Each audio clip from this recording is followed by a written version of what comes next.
But let's move into the whole KD and Draymond debacle. You look at the Los Angeles Clippers Golden State game that was going on. Draymond grabs a board, dribbles it up on the right side. Steph Curry's out, and Draymond tries to play hero ball with 2 seconds left, and KD's screaming at him to get them the ball, and he doesn't pass it to him. They go to OT. They lose that game, and apparently some stuff was said. The whole argument got heated, and it on still the bench. has carried on. A reporter asked KD, what's your relationship like with Draymond Green? And it wasn't anything like, oh, we're teammates or anything. It was just, do not ask me that question again. And it was not like playing like, oh, don't ask me that question, and laughed. Like he seemed pissed off about it. Yep. And I love the Warriors drama web on the Ringers Instagram. So if you do want to go over and check it out, go check out the Ringers Instagram. But they have this whole thing just mapping out the whole situation. So Kevin Durant was recruited by Draymond Green. We all know that. Apparently, Draymond Green called Kevin Durant a bitch in the little argument huddle after the fourth quarter ended. Unnamed Warriors confronted Draymond Green's decision-making of not passing the ball to Kevin Durant. Steph Curry apparently went to Draymond Green's house to get his side of the story. Obviously, Draymond Green was suspended without pay, called Steve Kerr a motherfucker. Bob Myers is a staunch supporter of Draymond Green. An unnamed Warrior also said, with what was said, there's already no way Durant's coming back. Durant's brothers throwing shade on Instagram about KD leaving. There's unnamed Warriors, again, convinced KD's not coming back. Kevin Durant revealed that Klay Thompson didn't show up the day before his 60-point game. Klay Thompson and Boogie were pretty much playing peacemakers as they usually were. Yeah. We saw Boogie trying to calm down Draymond Green. So a lot of stuff going on, and we're seeing the beautiful relationship that came together to start this horrible super team in the Warriors of Draymond Green and Kevin Durant, kind of tearing them apart. Can I just mention here that when Boogie Cousins is playing peacemaker on your team, you fucked up. But also, I will give Boogie a little bit credit. When he has been outside of Sacramento, he has been much calmer. Oh, yeah. And when he's not in the game, he is a guy that is pretty you're chill. right. There's like in-game Boogie where he gets violently upset about anything the ref even like questions. So fair. Yeah. Fair. So I mean, Boogie is he's a competitor, and when he's not, he's competing, a passionate dude. He's fashionista wearing yellow shades on the bench. I love him. But Draymond, he. Whew. Well, are we seeing the separation? Are we seeing this be a true sign of KD's not coming back? Are you buying into this that Kevin Durant is not going to be able to work this out with Draymond Green, and this is because Draymond Green's convinced that he's not coming back, and we're seeing the split of this super team of Kevin Durant, Steph Curry, Klay Thompson, and Draymond Green. No, I absolutely do think this is the start of the end. We've all known that Kevin Durant has a fragile ego, or I should say the story has been up to this point in his career that he has a fragile ego. There's a lot of talk about his hurt feelings in OKC. Him and Russ when they started breaking up, as far as the lack of trust, lack of friendship on that team. So not surprising that he goes to Golden State, and again, someone kind of brings a little heat his way, and he responds in a not so friendly manner, and he gets a little upset. He talks to the press about it, which I'm sorry, like I'm an old school kind of approach guy about that. Like, the shit you got going on in the locker room stays in the locker room. You don't talk to the press about that. You don't give them insight into stuff, because this is exactly what happens. Things blow up. You're now on ESPN's 24-hour-a-day cycle for the next week and a half at least, and we're all wondering, well, Draymond Green's sort of been here before you. He was, the heart and soul of this team, and the perception inside and outside is that you're just here to collect a ring and move on. So, long-term deal, thanks for coming out, we'll see you next time kind of thing. And that's sort of the harmful thing right now to me, is they're not wrong in saying that, because nothing KD has done up until this point in his career says otherwise. He is just going there. He's playing great. And yeah, was Draymond in the wrong for taking that shot? Of course he was. Like, no one's gonna defend him for that shit. But for me, it's more impressive that this has gotten so blown out publicly and that it wasn't handled in the house, because that's usually a sign of a weak locker room. Well, and that's one thing too, is that I've been a big kind of opponent of this players' NBA, of Jimmy Butler just pretty much forcing his way out of Minnesota. It's another man who speaks publicly about things that probably shouldn't be. Kawhi Leonard doing what he did in San Antonio. I was not a fan of that, as most listeners and watchers know. What? and this is something with, the Warriors as well, where this is pretty much a group-led locker room. There is no really head in Steve Kerr leading that locker room. And he's a player's coach. He lets them do what they need, and he tries to be that, I'm going to keep the things together. But he's not, and that's the problem right now. And you look at this, and when there is no authority figure, and you look at, I think they probably look at Steve Kerr as their guy. I mean, he's letting Andre Iguodala coach. He's out there, letting them have fun. He's letting them be free and loose. And yes, that's good when everything's working well. Absolutely. But you're not able to turn that back around and be an authority figure when you need to take control. And that's a problem right now, is that these guys are now leading this team and leading this locker room, and you see the cracks and the fissures in this. And I think that's the biggest thing that worries me is, obviously they're not playing with Steph Curry, and that could be a real reason why they are 2-2 in the last, couple games. And, maybe if Steph comes back, just that talent and him being healthy is going to push them over the edge, no matter if they have a good locker room or not. Yeah. But that doesn't lead to longevity. That doesn't lead to you lasting past this year. And now you look at Golden State, Draymond's going to be a free agent, Klay Thompson's going to be a free agent, and Kevin Durant's going to be a free agent. Now you also have to make the choice. And Boogie. And Boogie, but out of the the 3 of the 4 who have had rings in the past 2 years, which guys are going to be important to this team, and which guys are you going to make? Because if these guys are going to continue to feud throughout the rest of the 80-something games they have to play with each other, you might need to make a move between Draymond Green, Klay Thompson, and Kevin Durant. Talent obviously speaks to Kevin Durant. You need to have him out on your floor because he changes your team. But also, you were mentioning Klay Thompson, Steph Curry, and Draymond Green. These are guys that won 73 games before, and not having that KD money on the books can allow you to bring some depth pieces and try to find new guys to help supplement and bring back that team. But also you have the worries about Steph Curry's health. So looking at all these pieces, do you possibly see a future where KD is a Warrior, but maybe Draymond and Klay Thompson aren't? Because we keep seeing this as KD's going to leave, but why does KD have to leave when Draymond and Klay Thompson are arguably more expendable pieces? I think you kind of hit it on the head as far as KD's a better player, but Steph is more valuable to this team. Well, I don't think Steph's going. I'm saying I'm just saying as far as like you were mentioning the record and up to this point in the season, and Steph not being on the court is definitely kind of building on that, and honestly leading to some of this frustration because they wouldn't be in those situations had Steph been healthy enough to play. As far as it comes to when you bring up free agency and these guys, I don't know that they're going to go with Kevin Durant. I don't think that the money will go to him first. I think there's a level of loyalty on this team and this organization, and I have a feeling, and this is one of those weird cases where it's like, do you do this, not Stephen A thing, Jesus.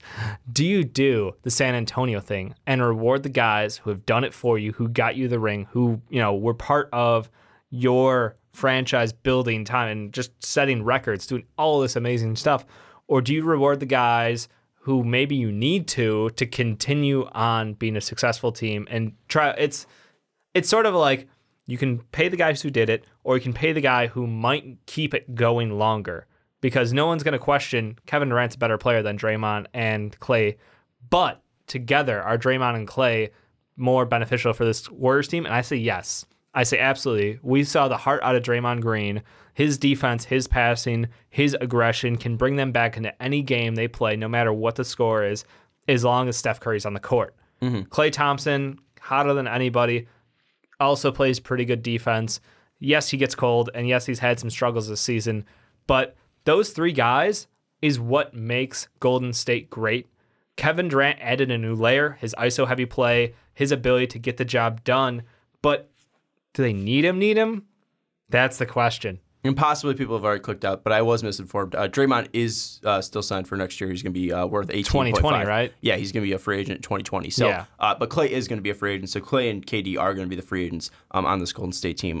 Draymond Green does have one more year, though. So obviously, if you're already typed in the comments that I'm an idiot, I know. We got you covered. I messed up. But yeah, just fixing our mistakes here. But I think that you're right in some ways that it's better to reward loyalty. Is it? No, that's my question. I think it's better to reward loyalty because, again, that these 3 have worked before. These guys have we've worked together for the past 7 years now in an extremely dominant fashion. But they just paid up for Sean Livingston and Andre Iguodala to keep around that old core. And do you think they're happy with the money they're paying them for the results they're getting?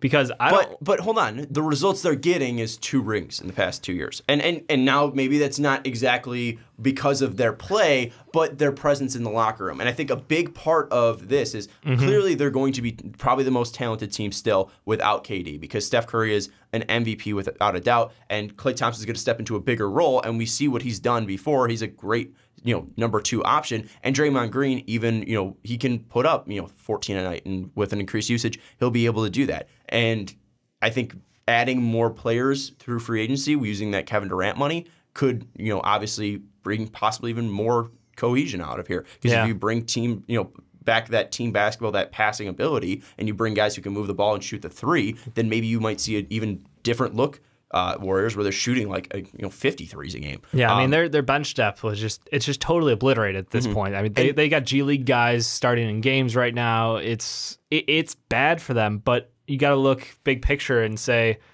if your core is Steph, Dre, and Klay, and anybody else on that team doesn't matter, and we will find the pieces to fit around them. I think that's what you got to roll with. Well, I think those are the 3 guys. You protect them. You continue to build around them because they've gotten the job done. They're one of the best teams ever. I get what Kevin Durant does. He's dynamic. He's the second best player in the NBA right now. Here's the only argument, though, would be Steph's health. Because Steph is consistently not out there. And this is something that we were talking about with Ricky. I wanted to split this up into 2 segments. Yeah. Obviously, where's KD going to go? And then talk about, how does this affect the Warriors this year? And Ricky's like, well, it doesn't matter. They're going to, when Steph's back, they're going to win every game they play pretty much. Yeah. And they're going to be NBA champions. I don't know if that's 100% true, though, because it's not a guarantee that Steph is going to be healthy. And although, they're probably still the most talented team in the NBA, because you still have the second best player in the league, you still have Klay Thompson as the second greatest shooter in NBA history, or one of, a top 5 at least, because I know some people get upset when you say top 2, but Klay Thompson, without a doubt, is the top 5 3-point shooter in NBA history. And Draymond Green, who's one of the best role players we've seen, and at least, starting role players we've seen in a championship team. But I think a big thing is, KD is going to be good for the next 5 years, probably. Without a doubt, and he's going to be healthy. He doesn't have those health issues. And if you put Steph and KD out there, I think that might be a more talented team. It might help you win more games, and you'd still be getting rid of $18 million of Draymond if you do trade him after this year. And then Klay, you're not adding 29 or something like that, whatever it be, to your cap hit. So I think there is an argument to be loyal to KD, because the past 2 years he has been the reason you have been winning rings, and he is a guy that you can build your team around, especially when Steph is not healthy. You really can't do that with Klay and Draymond with how powerful teams are getting. If you're putting up a team of Klay and Draymond against Toronto Raptors, they're going to get smoked, especially with the lack of depth on this team. So I think there is an argument outside of how this team's going to work cohesively to keeping around Kevin Durant for the Warriors and getting rid of the other 2 in Draymond and Klay, because of the talent that you're going to be losing in Kevin Durant.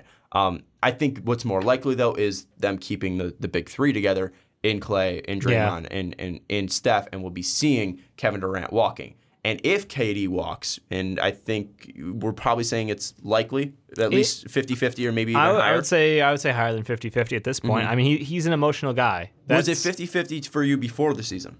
Yeah. Okay. Yeah, it was 50-50 coming in. This just slightly tips a little more. Like, this is some November bullshit. Like, in 3 months, will we remember this? A lot's going to depend on how they act in the next, 4 games, 5 games. If they pull their shit back together, if Steph can, get on the court again and they win games. Look, winning solves problems. Let's make it very simple.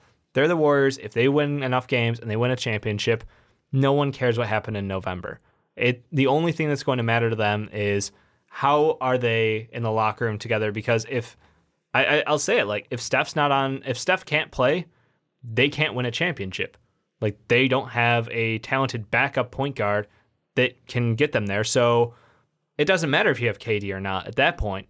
That's my take on it, is you need to go out and you need to shore up the rest of that team. While Kevin Durant's amazing, if you can go get some, B pieces instead of having an A+ guy out there, if you get me 2 or 3 B pieces, that's probably going to help round out the team better and lead to better success with a healthy Steph Curry or even a backup point guard who can complement that system. I will say, knowing YouTube and knowing NBA fans, someone's going to be like, they have Quinn Cook. So I just want to throw out there, we know Quinn Cook. We know Quinn Cook is a player. Shit. But yeah, I mean, he's not a guy that he's a exceeded volume expectations of a G League player in the NBA. And he's shown to be a volume scorer at times. He can drop 24 every now and then, but he's not a guy that you can put up against a James Harden or Chris Paul. Steph Curry, he is not. And expect him to help you win games. Yeah. He might like slighten the blow a little bit, then maybe throwing out like Jose Calderon. But he's not as near the level of a replacement player that Dave's talking about, like that B-type player. I think if KD leaves, though, and I think I'm in agreement with you, I think it was about 50-50 that he was going to stay or leave. I think it was probably more depending on if they win a ring, and that's still yet to be seen. I just think this hurts them a little bit more. And I think the biggest thing that, some people might think I'm overreacting. The biggest thing that I think that this is a problem, though, and it's going to be something that continues to linger, especially with Steph's unknown timetable, is the fact that it's going to be, KD and Draymond working solely together, and they don't have that ability to have Steph kind of be the peacemaker between them out on the floor. And through that, I think we're going to see this team kind of break down a little bit. And again, KD kind of could have solved my worries a little bit just by saying, oh, everything's fine. Draymond and I are fine. It's not a big deal. Competitors get heated. Or just not even having the reaction if he said, don't ask me that again. Yeah. Because while he might be just saying, it's not a problem, don't ask me that, again, you didn't say it wasn't a problem. The way it came off, the way it came off, I can't believe that there isn't a problem there that's still lingering. And KD does seem like the guy to hold a grudge. So you think? I just think that this could be a problem that does affect them. And with Steph's inability to stay healthy, it might not lead them to winning. Like you said, if Steph's out there and he's not on the floor, if Steph's not out there and he's not on the floor, this team's most likely extremely vulnerable to losing, whether in the Western Conference playoffs or in the NBA Finals against a Toronto, Boston, Philadelphia, Indiana, whatever. Yeah.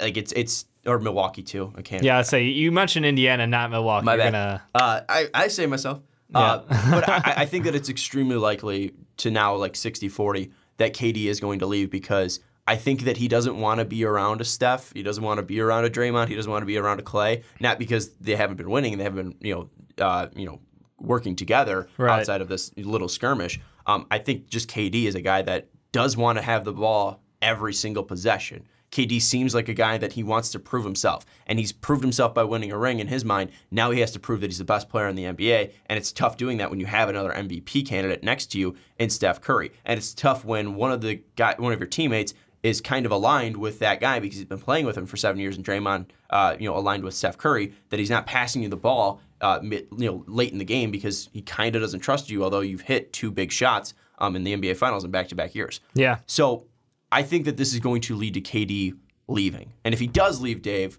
what are appealing options in your mind where you think he can be the guy and only the guy? Because I don't think he's going to be a guy that's like, yeah, put me next to LeBron James. Because I think he wants to jump over LeBron.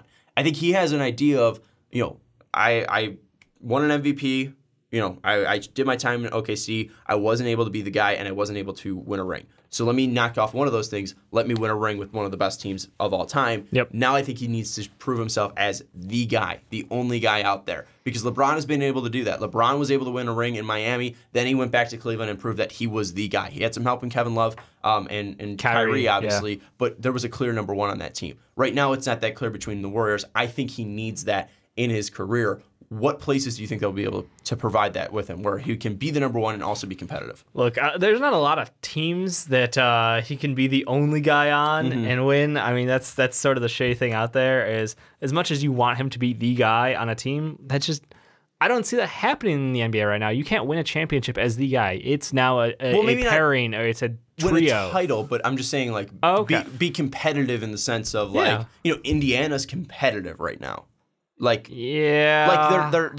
near the top of their conference, but we're most likely not picking him to win the NBA Finals. Right, and that's I the think problem. That if KD can take a team like that and then push them towards like maybe going to the Eastern Conference or Western Conference Finals and then possibly fighting for NBA Finals but being the guy, I think that might kind of quench his thirst. I don't know what the fuck the guy wants, but this is my at least speculation. Fair enough. I mean, if you want to do that, like we could always see the rumors for the past year have been what? New York, Washington, and go figure. Going back to OKC. Yeah. Those are the three that I've heard the most out of. New York, obviously, we always joke about the Jimmy Butler, Kyrie Irving hookup in New York, but KD was another guy who he wants to be where it happens, and New York is very much still the Mecca.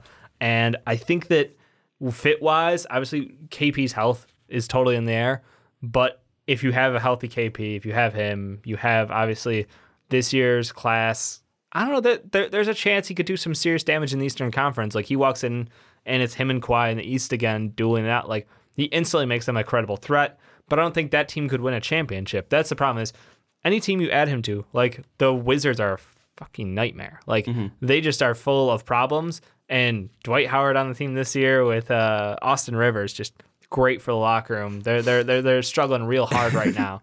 So they would have to move. They would have to move pieces, obviously, to get him in because of their contract situation being loaded down with Wall, Beal, and Otto Porter. But they're a team who is, I would think, ready for a shakeup. So I wouldn't be surprised to see them make some moves in the offseason. But to also clear with room. that is you look at the contracts. Beal is a movable contract, but I don't think John Wall is a movable contract. And I think that Otto's fucking explosion of money is not very movable. Well, and I also think too, like, if KD's gonna go there, John Wall can't be there because I don't know how tied people are to John Wall in Washington. Although he's been there, It's a love-hate relationship, for man. 8 years now. Yeah. But I think it's tough to when you have a guy who's been there for so long and it was the number one pick and has taken them to the playoffs many times before and has kind of been the leader of that team for so long. Right. It's kind of tough to oversee them. And I think that if a guy that's most likely to move is going to probably be Beal, just because of his contract and because Beal's of his so ability to good. move around. Yeah, and John Wall is good too, but he's not worth that contract. Right. No, fair enough. So that sort of leads you back to, do they dare bring him back to OKC? No. I just want them to start the franchise for Seattle and let him go home. I don't think there's that would be fun. That's the also thing is, like, at some point during Kevin Durant's career, they need to restart Seattle. He needs to be there. What we should do is just we put Kevin Durant in Seattle and then we just force Philadelphia to trade Markelle. So he's back home. He feels comfortable, and then you can have Markelle and Kevin Durant fucking it up in Seattle. Yikes. Honestly, for me, I just go. I'm being practical, and I'm saying you need to be on a team with multiple stars to win. LeBron James, the collusion, the whatever, illegal talks. It happens in the NBA. Everybody's got everybody's number. Everybody talks to each other's agents. Like, there are relationships, and he and LeBron James, I could easily see pairing up, and that is a literal handing of the torch off. It's he and LeBron James. He can pad LeBron James' stats numbers as far as championships, and LeBron James helps him get closer to LeBron. Like, it's a mutually beneficial relationship. How does he jump LeBron when he's playing next to LeBron and helping LeBron? Oh, because that way they're on the same team. So you can see he's clearly a better player, so he takes over the mantle of best player currently in the NBA. And then LeBron James is going to end his career at some point, and Kevin Durant can continue building on that. In what ways? Because I think if KD is trying to prove that he's the best player, it's not like LeBron's some pushover. LeBron is trying to become the king of LA. LeBron's trying to become the next great Laker. You think he's just gonna, not be competitive and not back down? I think we might see two guys put up 30 points on the same team and also get close to triple doubles. Sort of looks like what OKC did. Yeah, when he was back there. Well, we might see LeBron, put up a triple double on the season, and then KD shoot like 60, 50, and 90 from the field. Kevin Durant's true shooting percentage that year could be like 70%. It could be just broke as hell. And even then, we go back to the time where it's going to be tough to separate who the best player on that team is because they're both going to be in contention for MVP. I don't think it's a thing because I don't think Kevin Durant has the ego wanting to be the best guy. I totally disagree with that. Really? Come on. We see him being so petty over this stuff between him and Russ. We still don't know what happened between him and Russ. We don't know what the deal was. Maybe they just didn't vibe. I think they didn't mesh because they both were two guys that wanted to be the best. Two alphas, buddy. Yeah, they wanted to be the best players, and they wanted to be taking that last shot. They wanted to be seen as the guy. They weren't able to do that. KD had an out, so he left. And again, like I was saying, he wanted to win a ring, and he wanted to be the best guy. He's got 2 rings now, possibly even a third after this year. With LeBron James. But he already got his rings. That's my point. He got his rings. Now he needs to be the best player on a team. I think the last thing he wants to do is go play with LeBron James. So where are you landing him then? And I think the reason why is we've seen KD kind of separate himself and do the exact opposite of LeBron James. When he was a free agent, he possibly could have gone to Washington and gone to the Eastern Conference. But no, he wanted to go into the Western Conference, and he wanted to go to a team that he knew he would have had a shot to take down LeBron in the finals. He would have gone up against LeBron in the finals like he did back in 2013, 2014, and he wanted to put a beat down on LeBron, and he did it twice and got 2 rings. And what has LeBron been kind of slacking off, even though he's the best player in the league? What part of his game has been slacking off? His defense. What is KD just trying to become? The defensive player of the year. And he's all pissed off that he didn't get defensive player of the year and that he worked so much on his defensive game and people were still like, no, you're not the best player in the league. I think what he needs now is to go say, I took a team as far as I could like LeBron did and I showed you guys how good I was with no help. So I don't think it's going to be a Los Angeles. I think it's going to be a team in the Eastern Conference because, maybe the Lakers do take an ascension in the next year, and with KD leaving, they're able to get back to the finals, and KD possibly takes a Cinderella route. Here's my team. What's the team that we keep throwing out, or what's the guy that we keep throwing out there that's going to L.A.? Oh, Kawhi Leonard. Well. They're going to have a lot of money if Kawhi Leonard leaves, right? No. Why not? Really? Who's going to be the guy on that team? That's Are they going to be competitive? They're a competitive team with or without Kawhi Leonard. They're actually a legit contender with Kawhi Leonard. And you think they're not going to be interested because it's a pretty seamless fit. But do you think they give up on Kawhi Leonard for Kevin Durant, or do you think it's so locked in that Kawhi's gone? No, but I'm saying that they're going to be the biggest player. I'm saying if Kawhi doesn't sign, why not go after KD? Why not make a play? You're just gonna give up because you're not getting Kawhi? Yikes. So what if Kawhi Leonard, like day one, signs with the Los Angeles Lakers, and Kevin Durant is still a free agent, and he's wined and dined, and he loves Toronto, and I don't know if he loves Toronto, but he loves Toronto so much after meeting with him, and he goes in and plays next to Kyle Lowry, Pascal Siakam, Fred VanVleet. Earning $33.5 million next year. There's still going to be money. They're still paying Kawhi Leonard. They'll still go over the cap, what's it called, the luxury tax to pay KD. Like if they're gonna do it, Serge is getting 23. They'll be able to make some cap room flexes to bring in KD. I know. I'm just out there.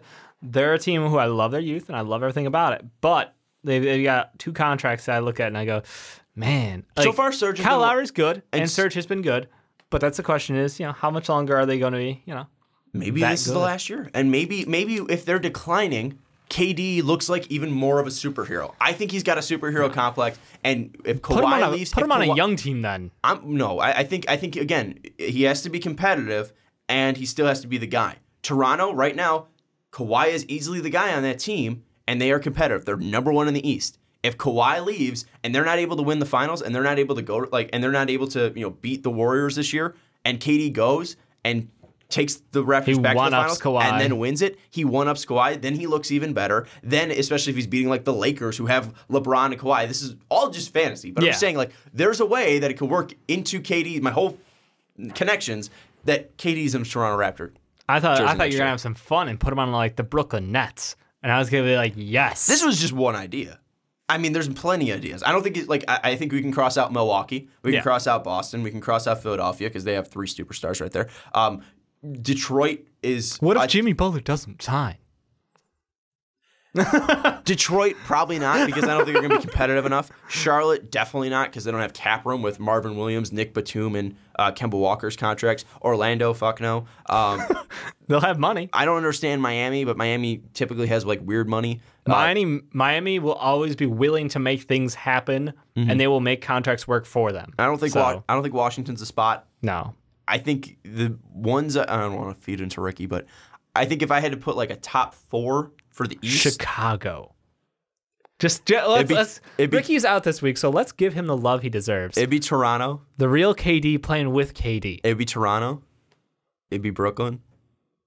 It'd be Chicago. It'd be New York. Yeah. Those would be the 4 teams I would throw out there in the East. And if he does stay in the West, this is not even looking at any of their contract situations. Yeah. There's no way in hell he goes back to OKC. No way in hell. There's no way in hell he goes back to OKC. There's no way he goes to New Orleans because they have AD. There's no way he goes to Los Angeles because they have LeBron. Clippers, we keep saying Kawhi's going there. Why not? Why not literally just go up against LeBron? Literally fight him in LA. Oh, Win the Battle of LA. Come on. Yikes. Memphis, maybe. I mean, they don't have a star. Really? I don't think they have any cap room. Really? Portland, no, because they have Dame.